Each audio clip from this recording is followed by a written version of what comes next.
कार्यक्रम वेद पाठशाला में मैं आपका हार्दिक स्वागत करती हूँ।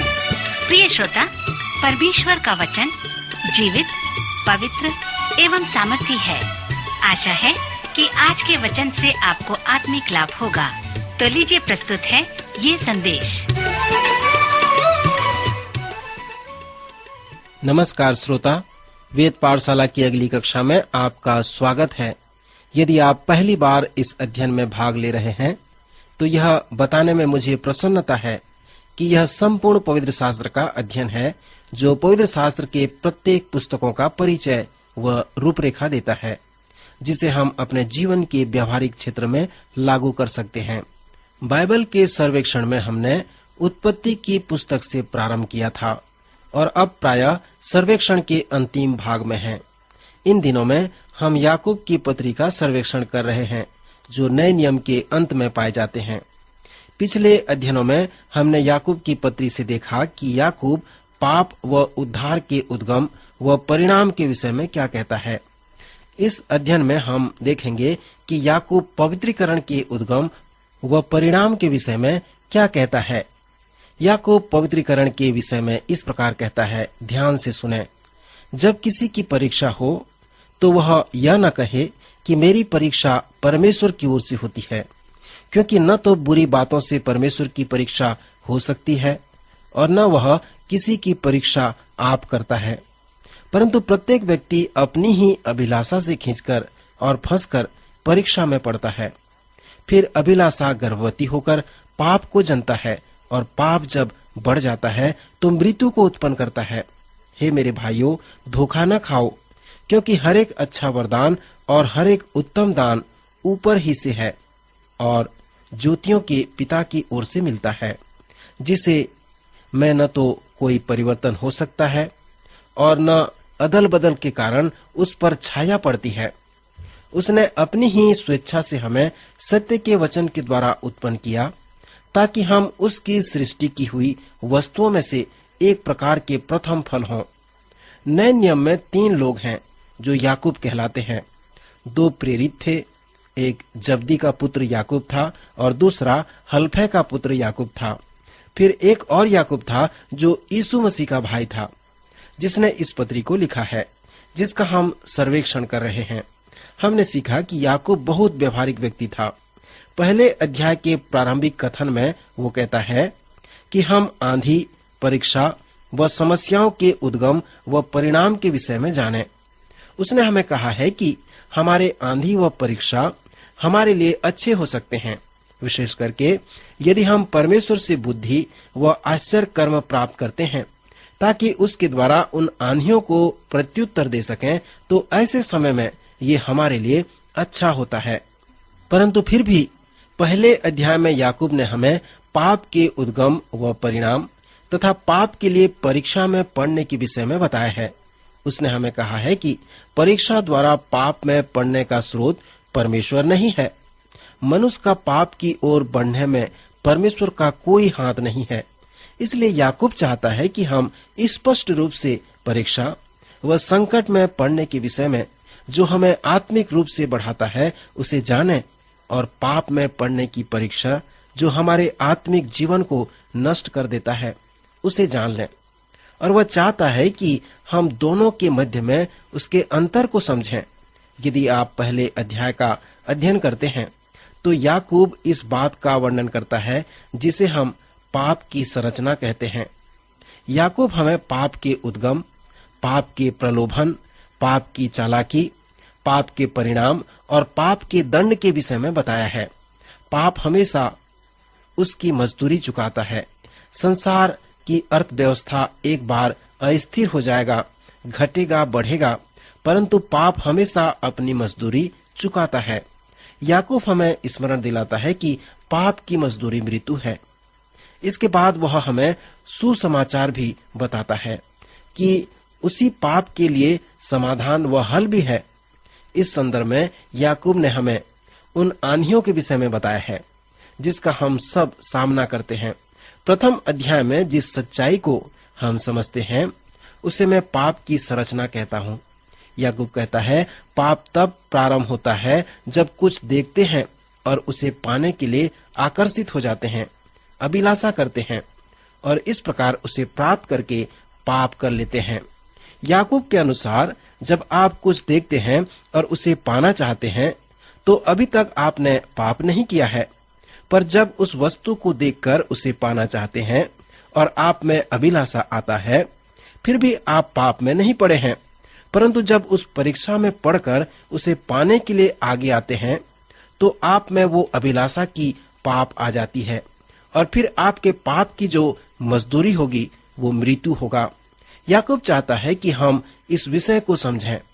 पहाड़ी उपदेश में प्रभु यीशु मसीह ने कहा, तुम सुन चुके हो कि कहा गया था व्यभिचार न करना, परंतु मैं तुमसे कहता हूँ कि जो कोई किसी स्त्री पर कुदृष्टि डाले वह अपने मन में उससे व्यभिचार कर चुका।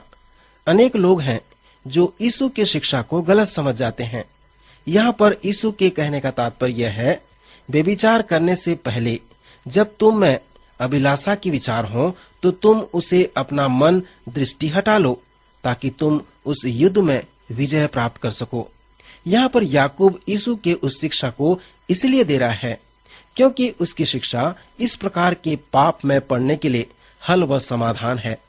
याकूब पहले अध्याय में इस शुभ समाचार के साथ अपनी शिक्षा को समाप्त करता है कि इस प्रकार के पाप की समस्या के लिए समाधान व हल है। यीशु व याकूब दोनों ने शिक्षा दिए हैं कि यौन पाप की जो समस्या है उसका समाधान परमेश्वर का वचन है। याकूब ने हमें कहा है कि यह परमेश्वर की योजना है कि परमेश्वर के वचन के द्वारा हमारा नया जन्म हो। हम नए जन्म का अनुभव प्राप्त कर सकते हैं और उस नए जन्म के अनुभव के द्वारा पाप की समस्या का समाधान कर सकते हैं। जिस प्रकार पतरस ने बताया है उसी प्रकार याकूब भी कह रहा है। पतरस की पहली पत्री में पतरस ने हमें कहा है कि परमेश्वर का वचन अविनाशी बीज के समान है जो मनुष्य के हृदय में जाता है और एक बीज की तरह बढ़ता है। यहाँ पर पतरस जिस बीज शब्द का प्रयोग किया है वह यूनानी में शुक्राणु है। जब यह मनुष्य के जीवन में लगाया जाता है तो आपके पास अंडाणु है और शुक्राणु है। जब ये दोनों एक साथ आते हैं तो गर्भ धारण होता है, फिर 9 महीने तक वह गर्भ में रहता है और इस प्रकार फिर जन्म होता है और उसके बाद वृद्धि होती है। सो पतरस अपनी पहली पत्री में उसके पहले अध्याय के अंतिम वचनों में इसे लिखता है। याकूब भी अपने प्रथम अध्याय के अंतिम पदों में इसी प्रकार लिखा है। याकूब कहता है कि परमेश्वर का वचन पवित्र आत्मा का एजेंट है या परमेश्वर का एक एजेंट है जो आपके हृदय में जीवन को उत्पन्न कर देता है और नए जन्म का अनुभव देता है। फिर नया जन्म आपको सामर्थ्य देगा कि पाप में जीवन व्यतीत न करो। पहले अध्याय के अंतिम वचन को पढ़ें और उस पर विश्वास करें। अध्याय के अंत में पाप के उद्गम और परिणाम के विषय में बुरा समाचार बताने के बाद वह हमें उद्धार के उद्गम व परिणाम के विषय में एक शुभ समाचार बताता है कि पाप से छुटकारा पाने के लिए परमेश्वर का वचन ही हल व समाधान है। फिर दूसरे अध्याय में वह हमें परमेश्वर के वचन पर चलने के लिए उत्साहित करता है। पहले अध्याय का सार इस प्रकार है, क्योंकि परमेश्वर का वचन हमारे नए जन्म के लिए बीज या साधन है। इसलिए हे मेरे भाइयों, यह बात तुम जानते हो। इसलिए हर एक मनुष्य सुनने के लिए तत्पर और बोलने में धीरा और क्रोध में धीमा हो, क्योंकि मनुष्य का क्रोध परमेश्वर के धर्म का निर्वाह नहीं कर सकता। इसलिए सारी मलिनता और बैर भाव की बढ़ती को दूर करके उस वचन को नम्रता से ग्रहण कर लो जो हृदय में बोया गया है और जो तुम्हारे प्राणों का उद्धार कर सकता है। परंतु वचन पर चलने वाले बनो और केवल सुनने वाले ही नहीं जो अपने आप को धोखा देते हैं, क्योंकि जो कोई वचन का सुनने वाला हो और उस पर चलने वाला न हो तो वह उस मनुष्य के समान है जो अपना स्वाभाविक मुंह दर्पण में देखता है, इसलिए कि वह अपने आप को देखकर चला जाता है और तुरंत भूल जाता है कि मैं कैसा था। पर जो व्यक्ति स्वतंत्रता की सिद्ध व्यक्ति उसकी व्यवस्था पर ध्यान करता है वह अपने काम में इसलिए आशीष पाएगा कि सुनकर वो भूलता नहीं पर वैसा ही काम करता है। सो इस लेखांश का जो मुख्य पद है वो इस प्रकार है कि वचन पर चलने वाले बनो, केवल सुनने वाले ही नहीं जो अपने आप को धोखा देते हैं। परमेश्वर का वचन जो एजेंट है, जो हमारे जीवन को नया बनाता है। फिर परमेश्वर का वचन उस दर्पण के समान है। जब आप इसे पढ़ते हैं तो आप परमेश्वर के वचन रूपी बीज जो दर्पण है, अपने आप को उसे देखते हैं। इसलिए याकूब कहता है कि वचन के सुनने वाले ही नहीं वरन उस पर चलने वाले बनो।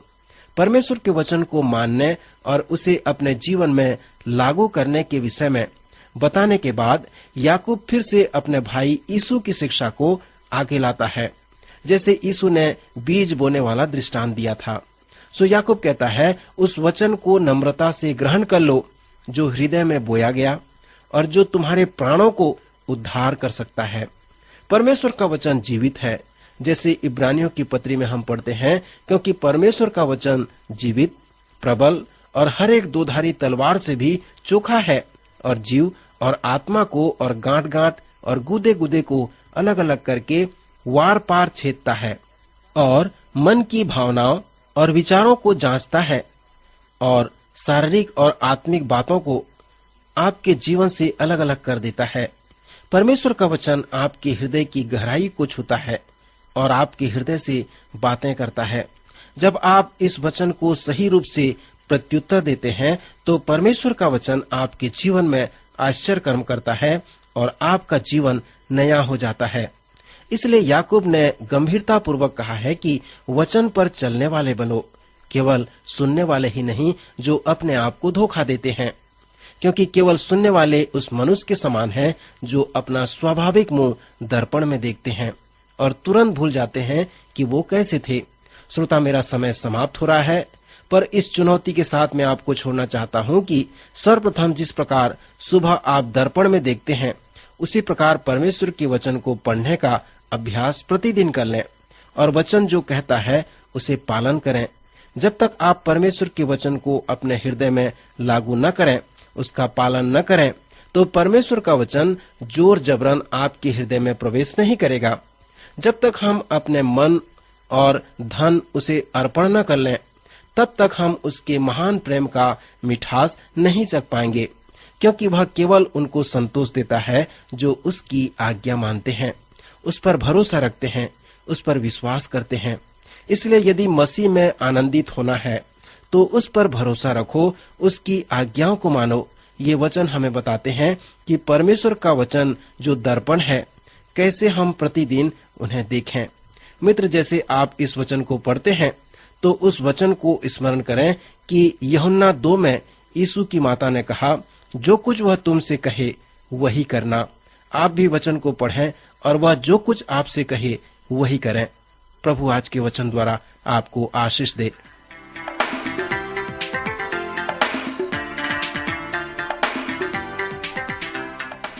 अभी आप सुन रहे थे कार्यक्रम वेद पाठशाला। श्रोता, हमें विश्वास है कि इस कार्यक्रम के द्वारा आपको आशीष मिली है। यदि इस कार्यक्रम के विषय में अधिक जानकारी प्राप्त करना चाहते हैं या बाइबल अध्ययन से संबंधित कोई प्रश्न हमसे पूछना चाहते हैं, तो आप हमें इस पते पर लिखें। हमारा पता है कार्यक्रम वेद पाठशाला, post box number 713, EN post, Faridabad 7। पता एक बार फिर सुन लीजिए। कार्यक्रम वेद पाठशाला, post box number 713, EN post, Faridabad 7। आज के कार्यक्रम का समय यहीं पर समाप्त होता है। अगले कार्यक्रम में आपसे फिर भेंट होगी। तब तक के लिए नमस्कार।